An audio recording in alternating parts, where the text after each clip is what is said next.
அப்படி ஒப்புக்கு பசப்புக்கு பேசி பேசி எங்களை காலங்காலமா ஏமாத்திட்டு திரியுங்க. நீங்க மாநில உரிமையை பேசின மகாராஷ்டிராக்கள் நீங்க தானே. மாநில உரிமைக்காக நின்ற ஒரே கட்சி ஆட்சி எங்க? இந்த மாநில உரிமை இடஒதுக்கீடு கொடுத்தேன்னு பேசி தானே ஓட்டு வாங்கினீங்க. அருந்ததிய மக்களுக்கு 3 விழுக்காடு கொடுத்தேங்கிறீங்க, இஸ்லாமிய மக்களுக்கு 3.5 விழுக்காடு கொடுத்தேங்கிறீங்க,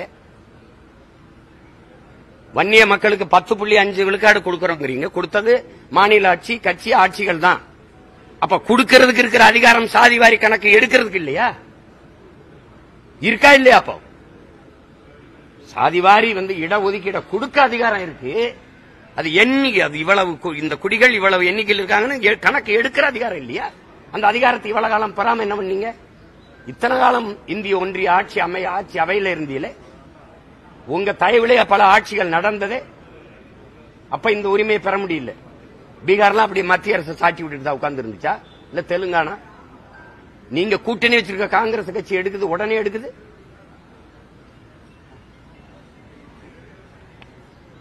ஏதோ ஒண்ணு தேர்தல் வரும்போது இருக்கிற பழைய வேஷத்தை கழிச்சிட்டு அப்படி களைச்சிட்டு அழிச்சிட்டு புதுசா ஒப்பனையை போட்டு புது நடிகரா வந்துடுறது. என்னது? வேற ஏதாவது கேள்வி இருக்குல்ல?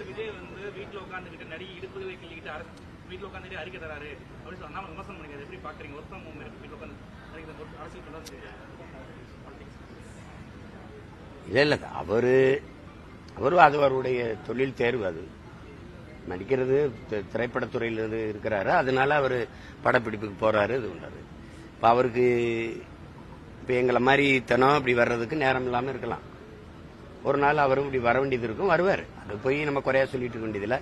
அது என் தம்பி அண்ணாமலையோட கருத்து, அதுல எனக்கு கருத்து இல்ல.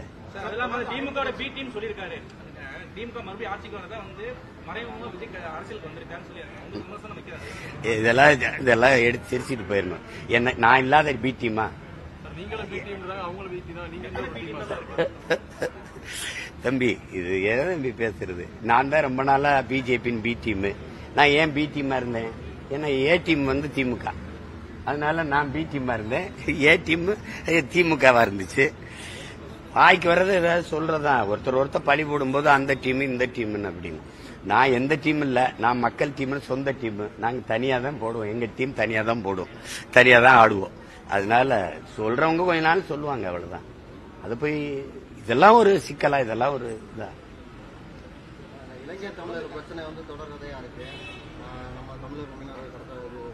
அதுக்காக தான் போராட போயிட்டு இருக்கேன். எப்பயுமே தமிழக மீனவர்களுக்கு எந்த பாதிப்பு வந்தாலும் பிரதமர் மோடியும் ஜெய்சங்கரும் எல்லா நடவடிக்கையும் எடுத்துட்டு வர்றாங்க. நீங்க சொல்லுங்க, நடவடிக்கை எடுக்கப்படுதா? ஒரு கேள்வி கேட்போம். குஜராத்தில் ஒரு மீனவரை பாகிஸ்தான் கடற்படை ராணுவம் கைது செய்து, இந்திய கடற்படை ராணுவம் விரட்டி போய் தடுத்து அதை மீட்டு கொண்டு வருது. 800க்கும் மேற்பட்ட மீனவர்கள், குறைஞ்சது 840 பேர் எங்க இதுல சுட்டே கொண்டிருக்கு. இன்னும் 150-200 பேருக்கு மேல சிறைக்குள்ள கிடக்குறான். 12 பேரை ஒரே சங்கிலியில அப்படி கூட்டிட்டு போன காட்சி எல்லாரும் பாத்தீங்க. எல்லை தாண்டி வரான்னு எதுதான் கடல்ல இல்ல? எனக்கு அந்த மீன் பிடிக்கிற உரிமை இருக்கா இல்லையா? இந்த நாட்டின் குடிமகன் தானே நான்.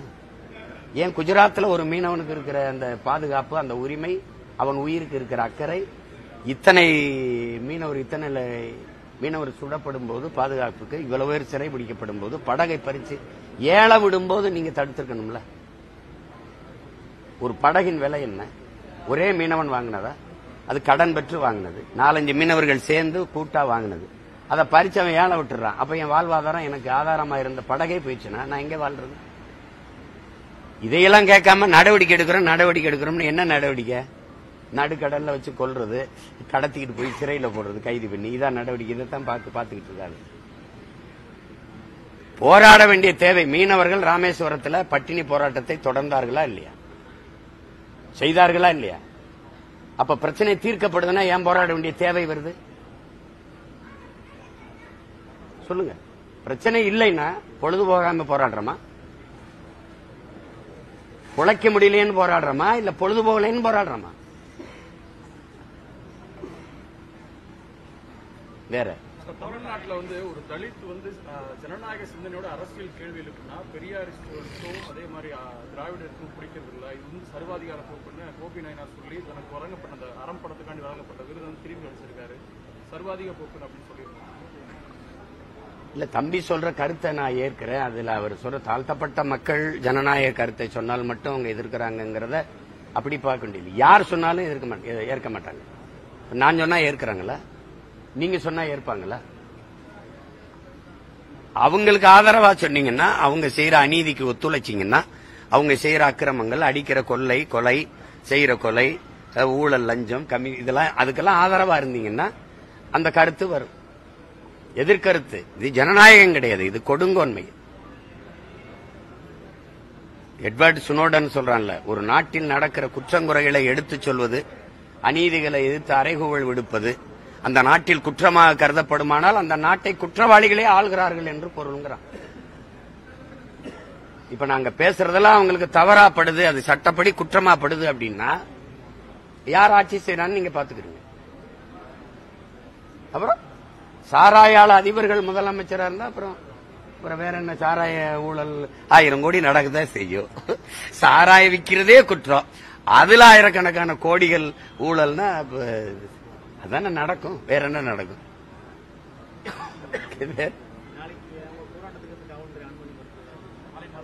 எந்த போராட்டத்துக்கு எனக்கு அனுமதி கொடுத்துருக்கு?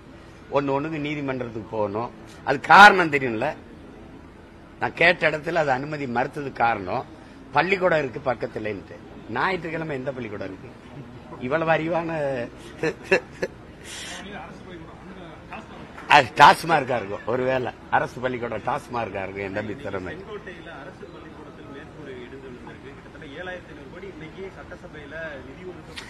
அது ஒருவேளை அதிமுக ஆட்சியில கட்டப்பட்டதா இருக்கும். திமுக ஆட்சியில கட்டப்பட்டிருந்தா ஒரு 1000 ஆண்டுகளை தாண்டி உறுதியா இருந்திருக்கும். இதெல்லாம் பேசணும். இதெல்லாம் தான் பிரச்சனை. சாப்பிட்டுக்கிட்டு இருக்கும்போது பிள்ளைங்க சாப்பாடு தட்டுல மேற்கூரை இடிஞ்சு விழுந்தது தான் பேசணும். அததான் பேசணும். ஆனா படிக்கிற பிள்ளைகள் பள்ளிக்கூடம் அப்படி இருக்குது, அதை பத்தி கவலைப்படல. நீங்க சமாதி ஒவ்வொன்றையும் எவ்வளவு பெருசா கட்டுறீங்க, எவ்வளவு கோடிகள் அதுக்கு கொட்டுறீங்க.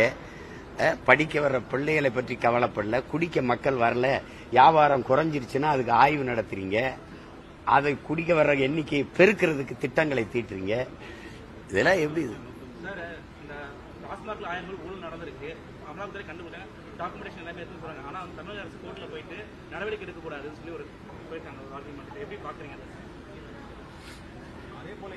நேர்மையான அணுகுமுறையா பாக்குறேன் நான். என்ன இருக்குது இது? நாட்டின் மிக உயர்ந்த நீதியே நம்பிக்கை சிறுக இழந்துகிட்டு வருது. ஒன்னும் பேச முடியாது. இப்ப நம்ம போய் அதை பேசுனா நீதிமன்றத்தையே எதிர்க்கிறார், விமர்சிக்கிறாருமாங்க. இதை நீங்க தான் கவனத்தில் எடுக்கணும். வெகுவா இதை கவனிக்கிற மக்கள் எதுக்கு நீதிமன்றம் போகணும், எதுக்குன்னு பாருங்க. இப்ப ஊழல் நடந்திருக்கு, அதை ஒத்துக்கிற என்ன சொல்றது, ஒரு ஒத்துக்கிற குணம் இல்ல, பக்குவம் இல்ல. சரி, தப்பு சரி பண்றோம்னு இல்ல சொல்றாங்க. முதல்ல 1 லட்சம் கோடினாங்க, அப்புறம் அந்த ஒரு வாரத்துக்குள்ள என்ன நடந்ததோ தெரியல, அப்புறம் 1000 வந்திருக்கு. கடைசியா முடிக்கும் போது 100 கோடியா கூட வரும். எல்லாம் அப்படிலாம் ஒண்ணும் நடக்கலங்க, அது ஏதோ சும்மா சொன்னாங்கன்னு சொல்லி வரும். யார் சொன்னா? நாங்க அப்படி ஒன்னும் சொல்லலையான்னு கூட வரும், செய்தி வரும். எது அதையா இல்ல இடி ரைடு நடத்தக்கூடாதுன்னு சொல்லி உச்ச நீதிமன்றத்துக்கு தமிழக அரசு மேல்முறையீடு செஞ்சிருக்காங்க.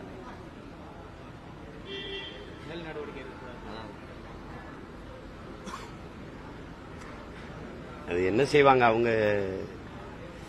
அவங்க மேல இருக்கிற அந்த வெளிப்படையா தெரியுது இந்த ஊழல் குற்றச்சாட்டு. இப்ப தம்பி உறுதிப்பட சொல்றாரு 1000 கோடி நடந்திருக்குன்னு. அப்ப நம்பித்தான் ஆகணும், ஏன்னா அவங்க ஆட்சியில் இருக்கிறாங்க. அப்ப 1000 கோடி ஊழல் நடந்திருக்குன்னா அதுக்கு நடவடிக்கை எடுக்கணும்.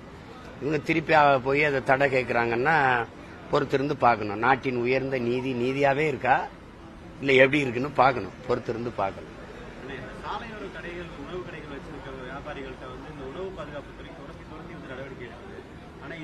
நடவடிக்கைன்னு சொல்லாதீங்க. அத என்ன நடவடிக்கை எடுக்குது? நடவடிக்கைனா என்னன்னு சொல்லுங்க. நடவடிக்கைனா அது தவறு, ஒரு குற்றம் நிகழுது, அதுல போய் நடவடிக்கை எடுக்குதுன்னு சொல்லணும். இதுல என்ன துரத்தி நடவடிக்கை எடுக்கிறதுக்கு இருக்கு? சொல்றதுதான்.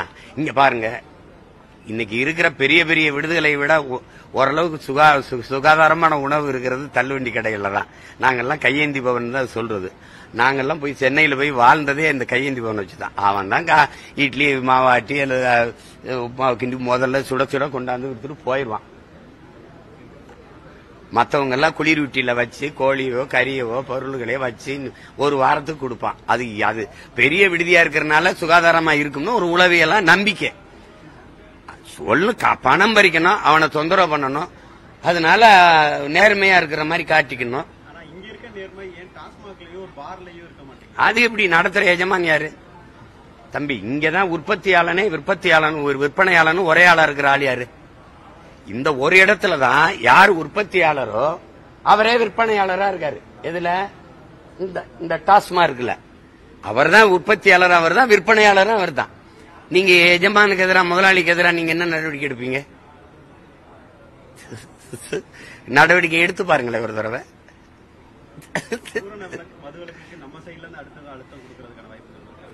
அழுத்தம் கொடுத்து என்ன? எத்தனை அழுத்தம் கொடுக்கறது? அதெல்லாம் அவங்க காதல் வாங்க மாட்டாங்க. ஒரே இது வெல்லணும், இதையெல்லாம் மூடணும், அவ்வளவுதான். வெற்றி ஒன்றை தவிர எங்களுக்கு வேற வழி கிடையாது. ஜெயிக்கணும். அதுக்காக தான் இவ்வளவு கடுமையா உழைச்சு ஓடிட்டு இருக்கோம். பேசி பயன் இல்லை. எத்தனை ஆண்டுகளா நான் வந்தா போராடுறேன். இப்போ எனக்கு முன்னாடி எங்க ஐயா மருத்துவர் ராமதாஸ் போராடி இப்ப கூட போராடிட்டு தான் இருக்கா. இப்ப எங்க அண்ணன் கூட மது ஒழிப்பு மாநாடு நடத்தினாங்க. பலன் என்ன? அது காதல வாங்க மாட்டாங்க. அவங்க பேச்சு அவங்களே 2016 தேர்தலில் வரும்போது 16ல தான் நினைக்கிறேன், நாங்க வந்தால் டாஸ்மார்க்க மூடுவோம்னு பேசினது இருக்குல்ல. எல்லாருமே பேசினாங்க. இப்ப 21ல அதை பேசல. ஏன்னா அந்த வாக்கால தான் நம்ம தோத்துட்டோம்னு அவங்க நம்பினாங்க. நம்ம மூடுவோம்னு சொன்னதுனால நமக்கு இந்த மது பிரியர்கள் வாக்கு போடல, அதனால நம்ம தோத்துட்டோம்னு அவங்க இன்னும் நம்புறாங்க. இவங்க தானே அதிகமான விதவைகள், இளம் விதவைகள் இருக்கிற மாநிலமாக தமிழ்நாடு மாறிக்கொண்டிருக்கிறது. அதை பற்றி இந்த ஆட்சியாளர்களுக்கு கவலை இல்லை. இப்ப அதை விட அதிகமாக இளம் விதவைகள் இருக்கிற மாநிலமா மாறிக்கொண்டிருக்கு. அதை பற்றி அவர்களுக்கு கவலை இல்லை. இது ஒன்றும் பண்ண முடியாது.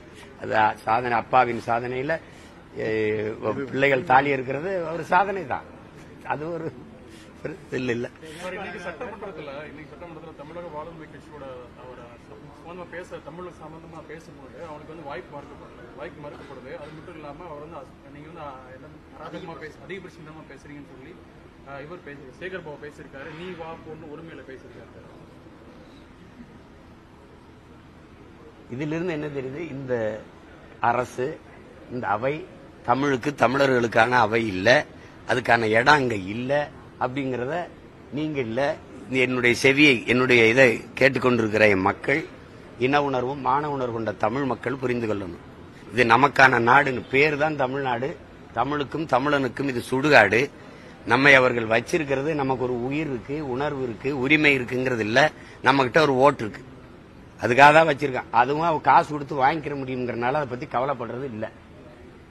தமிழ்நாட்டின் அரசவையில தமிழை குறித்து, தமிழர் நலன் குறித்து, மொழி மீட்சி குறித்து, அதன் பாதுகாப்பு குறித்து பேச முடியாத சூழ்நிலை இருக்குன்னா அதுக்கு எதுக்கு இந்த அரசு? அது தமிழ்நாடு அரசு சட்டசபைன்னு ஏன் பேசணும்? அதை வேல்முருகன் என்ன சொல்றாருன்னா, சேகர் பாபு சொல்றத முதலமைச்சர் அப்படியே பேசுறாரு, அதிக பிரச்சனை அப்படியே அதே வார்த்தையை பயன்படுத்துறாரு சேகர் பாபு அப்படின்ற மாதிரி அவர் சொல்றாரு. அர்த்தமா இருக்கு சிஎம் பேசுறது. எது அதிக பிரசங்கித்தனம், எது அக்கறை, எது அவசியம்ங்கிறத 26 தேர்தல்ல தெரியும்ல, தெரியும், பாப்போம்.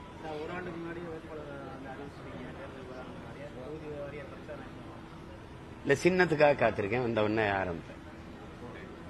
மகிழ்ச்சி, நன்றி.